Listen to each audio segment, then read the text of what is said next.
ज्वालापुर गांव में एक मोटू नाम का लालची पानीपुरी वाला रहता था। वह अपने नाम की तरह मोटा था।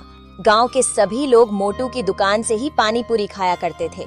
मोटू की दुकान के सामने एक गरीब बिरजू का जलेबी का ठेला था, लेकिन मोटू की पानीपुरी की दुकान की वजह से बिरजू के ठेले पर कोई भी ग्राहक नहीं आता था। अरे शामू, जल्दी जल्दी हाथ चला भाई, और ये पानीपुरी का पानी तैयार तो कर। तुझे पता है ना, ग्राहकों के आने का समय हो गया है। पर तूने वो मसाला तो इसमें मिलाया है ना, जिससे पानी का स्वाद और भी ज्यादा बढ़ जाता है। मोटू की बात सुनकर श्यामू गुस्से में अपने आप से कहता है, छी, कितना लालची इंसान है ये। ऐसा सोचता है कि मुझे इस बारे में कुछ पता ही नहीं है कि उस मसाले से क्या होता है। कितना झूठा इंसान है ये। अरे श्यामू, क्या सोचने लग गया? जल्दी जल्दी हाथ चला भाई। अरे सेठ जी, आप चिंता मत कीजिए। आपने जितना बताया है उतना मसाला मैंने इसमें मिला दिया है। देखो, आप खुद देखो, इस पानी से कितनी अच्छी महक आ रही है। अरे वाह, इस पानी में से तो बहुत अच्छी महक आ रही है, और आएगी भी क्यों नहीं। ये मोटू के यहाँ की पानीपुरी है। थोड़ी ही देर में मोटू की दुकान पर पानीपुरी खाने के लिए ग्राहकों की भीड़ लग जाती है। अरे भाई मोटू, तेरे पानीपुरी की तो बात ही अलग है। तेरी पानीपुरी में से तो कितनी अच्छी महक आ रही है। जरा मुझे एक पानीपुरी की प्लेट तो दे दो भाई। हाँ भाई, क्यों नहीं। हाँ भाई, अभी देता हूँ। ये मोटू की यहाँ की पानीपुरी है। ऐसी पानीपुरी आपको कहीं नहीं मिलेगी। इधर मोटू की दुकान पर ग्राहकों की भीड़ लगी रहती है, और उधर बेचारे बिरजू के ठेले पर एक भी ग्राहक नहीं होता। यह देखकर बिरजू अपने आप से बोलता है, हे भगवान, आज भी मेरे ठेले पर कोई ग्राहक नहीं आया। आज भी मैंने एक भी जलेबी नहीं बेची। हे भगवान, मैं अपना घर कैसे चलाऊंगा। पता नहीं मोटू अपनी पानी पूरी में क्या मिलाता है, जिससे उसकी दुकान पर ग्राहकों की भीड़ लगी रहती है, और मैं इतनी मेहनत से जलेबी बनाता हूँ और कोई मेरी जलेबी खाने नहीं आता।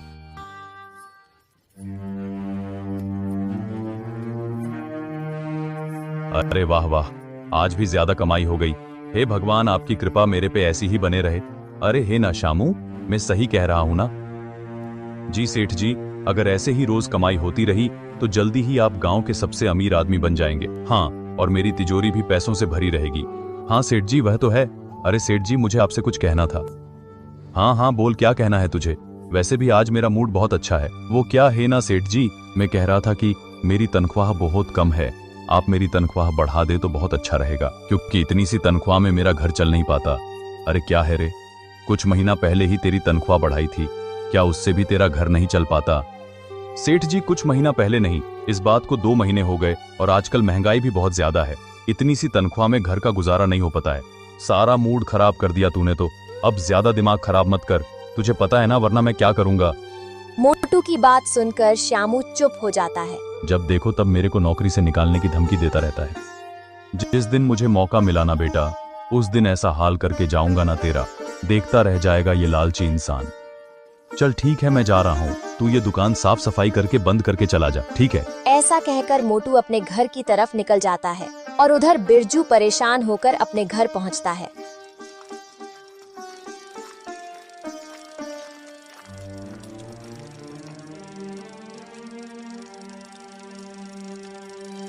बेटा, तुम आ गए। मैं तुम्हारा ही इंतजार कर रही थी। क्यों माँ, क्या हुआ? बेटा, मैंने तुमसे कहा था कुछ घर का सामान लाने के लिए। घर में खाने को कुछ भी नहीं है। माँ, मुझे याद है, लेकिन मैं क्या करता? हर दिन की तरह मैं एक भी जलेबी नहीं बेच सका। बेटा, तुम बहुत अच्छी जलेबी बनाते हो, फिर भी तुम एक भी जलेबी क्यों नहीं बेच पाते? माँ, तुम जानती हो, मोटू पानी पूरी की दुकान की वजह से कोई भी ग्राहक मेरी दुकान पर नहीं आता। मुझे नहीं पता वह अपनी पानी पूरी में क्या मिलाता है, जिसकी वजह से उसकी दुकान पर हमेशा भीड़ लगी रहती है। बेटा, तुम जानते हो कि मोटू बहुत लालची इंसान है। वह अपनी पानी पूरी में जरूर कुछ न कुछ मिलाता है, ताकि पूरे गांव के ग्राहक उसकी दुकान पर ही जाते हैं। कोई बात नहीं माँ, अब तुम भी देखो मैं कितनी मेहनत करता हूँ, ताकि गांव वाले मेरी दुकान पर जलेबी खाने आए। हाँ बेटा, तुम सही कह रहे हो। वैसे मेरे पास कुछ है जिससे तुम्हारी जलेबी अच्छी बिकेगी। ठीक है माँ, जल्दी से ले आओ। बिरजू की माँ रसोई में जाकर एक डिब्बी लेकर आती है। माँ, तुम्हारे हाथ में ये डिब्बा किस चीज का है? बेटा, यह इलायची पाउडर है। इसे जलेबी में डालने से इसमें बहुत अच्छी खुशबू आएगी। फिर देखना कितने सारे ग्राहक तुम्हारी दुकान पर आएंगे। लेकिन माँ, क्या तुम्हें लगता है कि यह काम करेगा? बेटा, तुम्हारे पिताजी भी जलेबी बनाया करते थे, वह भी इसमें थोड़ा सा इलायची पाउडर मिलाते थे, इसलिए उनकी दुकान पर हमेशा ग्राहकों की भीड़ लगी रहती थी। ठीक है माँ, तो मैं भी पिताजी की तरह जलेबी बनाऊंगा। हाँ बेटा, तुम्हारे पिताजी की जलेबियाँ पूरे गांव में मशहूर थीं, इसलिए मैंने तुमसे कहा था कि तुम भी जलेबी का ठेला लगाओ। वैसे इसकी खुशबू बहुत अच्छी आ रही है। कल से मैं जलेबी बनाते समय इसमें ये पाउडर डालूंगा। यहाँ बिरजू अपनी जलेबियों को अच्छा बनाने के लिए मेहनत करने लगता है। उधर जब मोटू घर पहुँचता है तो वह देखता है कि मोटू की पत्नी बिंदु आराम से सो रही है। यह क्या बिंदु, तुम फिर इतनी जल्दी सो गई? क्या तुम्हें पता नहीं कि मैं दुकान से थक कर आता हूँ? तुम्हें क्या हो गया है? तुम हमेशा मेरे खाने पर और सोने पर नजर रखते हो। मेरा और कोई काम ही नहीं है सिवाय तुम्हारे खाने पर नजर रखने के। चलो उठो और मुझे खाना दो। क्या तुम्हें सुनाई नहीं दे रहा? तुम्हें दिखाई नहीं दे रहा है? मैं सो रही हूँ। जाओ और खुद ही रसोई से खाना ले लो। वैसे भी मेरा पेट दर्द कर रहा है। मैंने तुमसे कहा था ना कि आते हुए मेरे लिए पानी पूरी ले आना। क्या तुम लाए? तुम्हें पता नहीं कि दुकान पर जितनी पानी पूरी बनती हैं वह सब बिक जाती हैं। तो बताओ, मैं तुम्हारे लिए पानी पूरी कैसे ला सकता हूँ? देखो, मुझे कुछ नहीं पता। तुम मेरे लिए भी पानी पूरी लेकर आओ। मुझे भी पानी पूरी खाने का मन करता है। तुम मुझे दुकान पर आने भी नहीं देते और न ही मेरे लिए पानी पूरी लाते हो। ठीक है, मैं तुम्हारे लिए भी पानी पूरी लेकर आऊंगा। अब मेरे लिए खाना ला दो। देखो, मैं अब सो रही हूँ। रसोई में खाना रखा है, तुम जाकर खुद खा लो। इस औरत से बहस करने का कोई फायदा नहीं है। मैं खुद ही जाकर खाना खा लेता हूँ। मोटू रसोई में खाना खाने जाता है, तभी उसे रसोई में एक मसाले का डिब्बा दिखाई देता है। हाँ, ये वही मसाला है जिसे मैं पानी पूरी के पानी में डालता हूँ। इस मसाले की वजह से पानी पूरी का स्वाद बिल्कुल बदल जाता है। इसी कारण से सभी लोग मेरी दुकान पर पानी पूरी खाने आते हैं। कल सुबह मुझे इसे दुकान पर ले जाना है। दुकान पर मसाला खत्म हो गया है।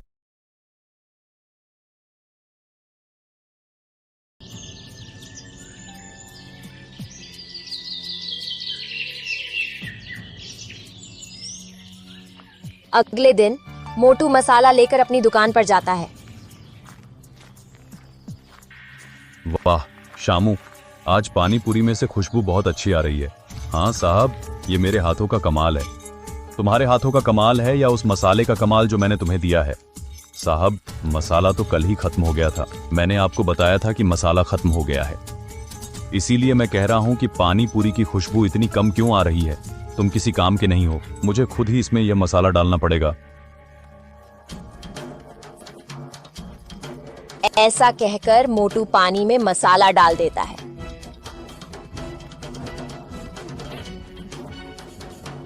मुझे इसमें महक थोड़ी कम लग रही है। क्यों ना मैं सारा मसाला इसमें डाल दूं? इतना कहते ही मोटू उस डिब्बी में से सारा मसाला उस पानी में मिला देता है। इस साहब ने इतना सारा मसाला इस पानी में डाल दिया है। गरीब गांव वालों को इस मोटे आदमी की लालच का खामियाजा भुगतना पड़ेगा।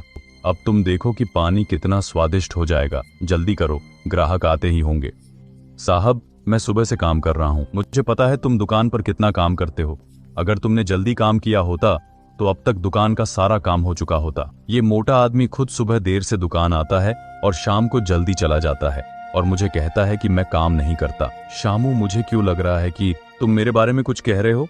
साहब, मुझ में इतनी हिम्मत नहीं है कि मैं आपके बारे में कुछ कह सकूं।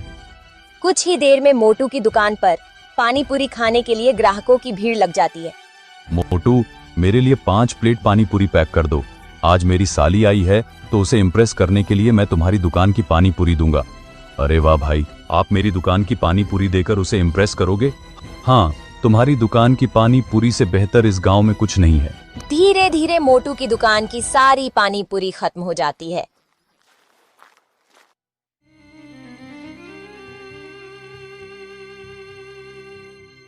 और बहुत सारा पैसा दुकान में जमा हो जाता है।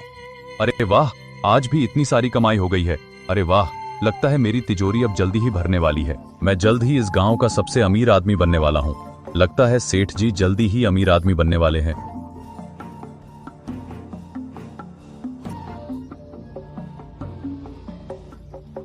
अगले ही दिन मोटू अपनी दुकान पर खड़ा होता है। वही बिरजू अपनी माँ की दी हुई इलायची पाउडर जलेबियों में डालता है। वाह, आज जलेबियों से खुशबू कितनी अच्छी आ रही है। माँ सही कह रही थी, इलायची पाउडर जलेबियों में डालने से अच्छी खुशबू आएगी। फिर एक औरत मोटू की दुकान पर आती है।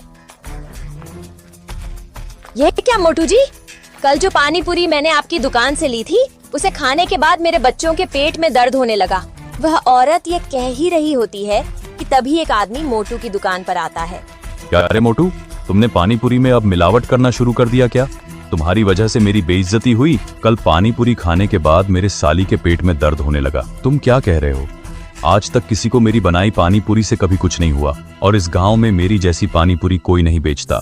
क्या हम झूठ बोल रहे हैं? लगता है तुमने अपनी साली को अच्छी नीयत से पानी पूरी नहीं दी होगी, इसीलिए उसका पेट दर्द करने लगा। मोटू की बात सुनकर उस आदमी का गुस्सा 7वें आसमान पर पहुंच जाता है। अच्छा तो मोटू भाई साहब, क्या ये झूठ बोल रहे हैं? बोल। तेरे कहने का मतलब क्या है? क्या हम झूठ बोल रहे हैं? एक तो तू मिलावट वाली पानी पूरी बेच रहा है और ऊपर से हमें झूठा बना रहा है। इसी तरह कुछ ही देर में और भी लोग मोटू की दुकान पर शिकायत करने आते हैं। हाँ भाई, ये लोग सही कह रहे हैं। कल जो हम पानी पूरी लेकर गए थे उससे हमारे पेट में दर्द होने लगा। देख भाई मोटू, अब तो तेरी ये दुकान बंद ही कर दे तू, क्योंकि तेरी दुकान से आप कोई भी पानी पूरी नहीं खाएगा। हाँ भाई, सही कह रहा है तू। इस मोटू की दुकान से पानी पूरी खाकर मरना थोड़ी ना है। सभी ग्राहक मोटू को सुनाने लगते हैं। तभी एक ग्राहक बिरजू की दुकान से आती हुई जलेबियों की खुशबू सूंघने लगता है। अरे भाई, ये खुशबू कितनी अच्छी आ रही है। अरे ये तो मेरे पानी पूरी की खुशबू है। अरे नहीं बे, ये खुशबू तेरी दुकान से नहीं आ रही है, बल्कि ये जलेबियों की खुशबू है। सारे ग्राहक मोटू की दुकान छोड़कर बिरजू की दुकान पर जलेबी खाने चले जाते हैं। इस बिरजू ने तो अपने दुकान का काम तमाम ही कर डाला। देखो सभी ग्राहक कैसे इसकी बनाई हुई स्वादिष्ट जलेबियां खा रहे हैं। तुझे बड़े पता है कि उसकी जलेबियां स्वादिष्ट है। अरे सेठ जी, खुशबू इतनी अच्छी है, मुझे लगा कि अच्छे ही होगी। इस बिरजू को तो सबक सिखाना ही पड़ेगा। इस बिरजू ने मेरे से पंगा लेकर अच्छा नहीं किया।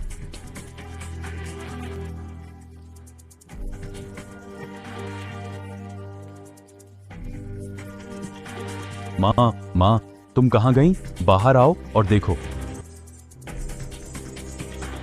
क्या हुआ बेटा, तुम आज इतने खुश क्यों हो? बिरजू अपनी माँ को सारा पैसा देता है।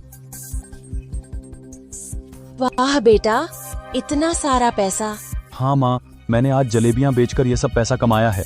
लेकिन माँ, अगर तुमने मुझे वह इलायची पाउडर नहीं दिया होता तो मैं आज कोई भी जलेबी नहीं बेच पाता। माँ, ये सब तुम्हारी वजह से हुआ। बेटा, ये सब मेरी वजह से नहीं हुआ, बल्कि तुम्हारे पिता की नुस्खे की वजह से हुआ। वह भी ऐसे ही जलेबियां बनाया करते थे। और बेटा, उस इलायची पाउडर का जादू तुम्हारी मेहनत में है।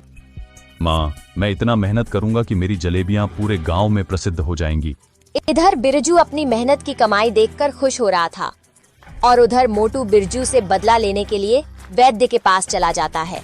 वैद्य जी, मुझे अब कुछ ऐसी चीज चाहिए जो मैं कुछ चीजों में मिलाकर उसे दे सकूं ताकि उसके पेट में दर्द हो। रुक, अभी देता हूँ। पर यह बता, तू जो मसाला लेकर गया था उसे तेरा काम हो रहा है या नहीं? काम तो अच्छे से हो रहा था, लेकिन पता नहीं 2-3 दिनों से लोगों के पेट में अचानक से दर्द होने लगा है। अच्छा, मैंने तुझे जितना बताया था उससे ज्यादा तूने उसका इस्तेमाल किया, जिस वजह से लोगों के पेट में दर्द हो रहा है। वैद्य जी, 3 दिनों से मेरा धंधा चौपट हो रहा है। कोई भी ग्राहक मेरे दुकान पर पानी पूरी खाने नहीं आ रहा है। ले इसे, तू थोड़ा सा खाने में मिला, फिर तुरंत इसका कमाल देख। लेकिन तूने इसकी मात्रा ज्यादा बढ़ाई तो इसे जान भी जा सकती है। वेद जी, आप चिंता मत करो, आपने जितना बताया है उतना ही मैं इसको मिलाऊंगा। देख, मेरे दिए हुए मसाले से तुझे इतना फायदा हुआ है, वह फायदा मैंने ही तुझे करवाया है, तो तुझे मेरा भी कुछ फायदा करवाना होगा, जिससे तू भी खुश रहे और मैं भी खुश रहूं। हाँ वैद्य जी, अगर इससे मेरा फायदा होता है तो मैं आपका जरूर फायदा करवाऊंगा। मोटू, तुझे याद है ना, तुझे ये मसाला अपने फैमिली में से किसी को भी खाने मत देना। हाँ वैद्य जी, मुझे याद है इसके बहुत साइड इफेक्ट्स है। इससे सर दर्द, पेट दर्द, सर्दी, उल्टी, खांसी, इससे बड़ी बीमारी अभी हो सकती है। मेरी यह बात तुम हमेशा याद रखना। ऐसा कहकर मोटू वहाँ से अपने घर चला जाता है।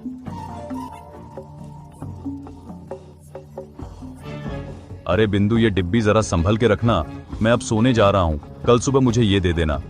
लेकिन एजी, इस डिब्बी में आखिर है क्या? इसमें ऐसा कुछ है, अगर तुम इसे किसी चीज में मिलाओगी तो उसका स्वाद बदल जाएगा। अच्छा जी, अगर ऐसा है तो थोड़ा सा मुझे दे सकते हो? मैं भी इसे खाने में डालकर खाकर देखूंगी। नहीं, तुम इसका इस्तेमाल मत करना, यह तुम्हारे लिए नहीं है, यह बहुत महंगा है। इसे अच्छे से संभाल कर रखना और कल सुबह मैं जब जाऊंगा तब मुझे याद से यह दे देना। ऐसा कहकर मोटू सोने चला जाता है। तभी बिंदु बोलती है, तुम्हारे कहने से क्या होता है? मुझे लगता है ये पानी पूरी में मिलाते हैं, तभी तो इनकी पानी पूरी पूरे गांव में मशहूर है। क्यों ना मैं इसे थोड़ा सा निकाल लूं?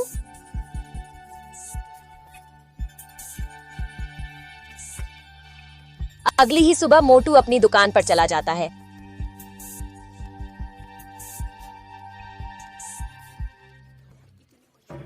देखिए सेठ जी, इस बिरजू के ठेले पर ग्राहकों की कितनी भीड़ लगी है। इसने तो आपका धंधा ही चौपट कर दिया है। मुझे नहीं लगता कि आज भी कोई हमारी दुकान पर कोई ग्राहक आएगा। अरे श्यामू, तू इसकी चिंता मत कर, मैंने इसका जुगाड़ कर लिया है, तू बस अब देखता जा। मोटू जैसे ही अपनी जेब में हाथ डालता है तभी उसको याद आता है कि वह मसाले की डिब्बी घर पर ही भूल आ गया। अरे श्यामू, तू ये सब काम छोड़ और मेरे घर जा और अपने सेठानी से बोल कि सेठ ने जो कल डिब्बी दी थी वह तुझे दे दे। लेकिन सेठ जी, उसे डिब्बे में ऐसा क्या है? आप जो मसाला इस्तेमाल करते हो वह तो इधर ही है। अरे वह कुछ अलग ही चीज है, तू बस जा और वह लेकर आ। श्यामू मोटू के घर जाने के लिए निकलता है और रास्ते में बोलते हुए जाता है, मुझे दाल में कुछ तो काला लग रहा है। दाल में काला नहीं, मुझे तो पूरी दाल ही काली लग रही है। जिस तरह वह मोटा सेठ उस बेचारे बिरजू को देख रहा था, ऐसा लग रहा है कि मोटा सेठ कुछ बड़ा ही खेल खेलने वाला है। श्यामू जैसे ही घर के अंदर जाता है तभी रामू की चिल्लाने की आवाज आती है, मालकिन, मालकिन। अरे अरे सेठ जी, अरे श्यामू, क्या हुआ तुझे? तू इतना हाँफ क्यों रहा है? और मैंने तुझे जो लाने को कहा था वह लाया क्या? सेठ जी, आप वह सब कुछ छोड़िए, आप जल्दी घर पर चलिए। वो मालकिन, अरे क्या हुआ तेरे मालकिन को? अरे सेठ जी, मुझे कुछ समझ में नहीं आ रहा है, आप मेरे साथ घर पर चलिए। श्यामू मोटू को अपने साथ घर लेकर जाता है। घर जाकर देखता है तो बिंदु बेहोश पड़ी होती है। उसके पूरे शरीर पर मोटे मोटे फोड़े होते हैं। अरे डॉक्टर साहब, ये बिंदु के साथ क्या हो गया? अरे मोटू, तेरे बीवी ने कुछ केमिकल वाली चीज खाई है, उसकी वजह से उसके शरीर पर यह हुआ है। ऐसा डॉक्टर कह ही रहा था कि तभी बिंदु को होश आ जाता है। अरे अरे बिंदु, ये क्या हो गया था तुम्हें? ए जी, मैंने तो बस खाना ही खाया था, और वह आप पानी पूरी में जो मसाला मिलाते हो ना, बस उसी को मैंने अपने खाने में मिलाया था। उसी को खाकर मुझे ये फोड़े हो गए और मुझे चक्कर आ गया। क्या वो पानी पूरी में मिलाने वाला मसाला? आपके पानी पूरी भी इसी मसाले की वजह से फेमस है ना, इसीलिए मैंने वह मसाला अपने खाने में डाला था। क्यों क्यों तूने वो मसाला आखिर क्यों इस्तेमाल किया? तुझे ये बात मुझे पता नहीं चाहिए थी। आपने वह मसाला मुझे लेने से मना किया था, इसलिए मैंने चुपके से वह मसाला निकाल के अपने खाने में मिलाकर खाया। तुम्हें नहीं पता क्या? वह मसाला ज्यादा खाना खराब है। क्यों, ऐसा क्या है उस मसाले में जो खाना खराब है? नहीं, मैं अगर मर भी गया तो भी उसके बारे में किसी को नहीं बताऊंगा। तो ठीक है, फिर मैं भी तुम्हारे बीवी का इलाज नहीं कर पाऊंगा। तुम्हारे बीवी की हालत किस वजह से हुई है ये अगर मुझे पता नहीं चलेगा तो मैं भी उसका इलाज नहीं कर पाऊंगा। तुम अपनी बीवी को अस्पताल में लेकर जाओ, मैं जा रहा हूँ। डॉक्टर की ये बात सुनकर मोटू डॉक्टर के पैर में गिर जाता है और डॉक्टर से बोलता है, ज्यादा लालच की वजह से पानी पूरी का स्वाद बढ़ाने के लिए मैं यह मसाला उसमें मिलाता हूँ। क्या मसाला? जिससे पानी पूरी का पानी और स्वादिष्ट हो जाता है। मुझे वो मसाले की डिब्बी दिखाओ। श्यामू अंदर जाकर डिब्बी डॉक्टर को लाकर देता है।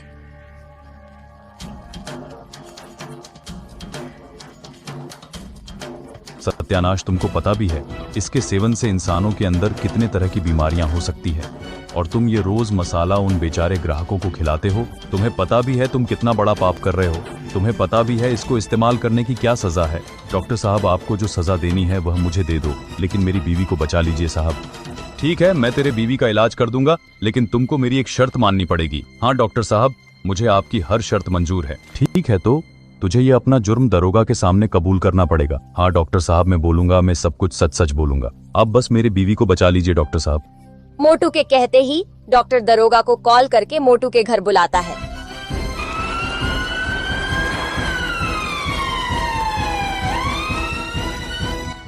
छी मोटू, तुम गांव के लोगों को एक प्रकार से जहर दे रहे थे। आज जो भी तुम्हारे साथ हुआ है वह तुम्हारे कर्मों का फल है। अगर यह तुम्हारे बीवी के साथ ना होता तो तुम कब तक ये जहर हमको खिलाते रहते। अरे भाई लोग, तुम परेशान मत हो, इस मोटू को तो ऐसी सजा दूंगा ये जिंदगी भर याद रखेगा। अरे इसके साथ वह वैद्य है ना, उसको भी हमने पकड़ लिया है। दरोगा जी, आपको जो भी सजा देनी है मुझे दे दो, पर मेरे बीवी का अच्छे अस्पताल में इलाज करवाइए। मेरे कर्मों की सजा मेरे बीवी को नहीं मिलना चाहिए। मोटू के ऐसे कहते ही दरोगा मोटू को जीप में बिठाकर थाने ले जाता है।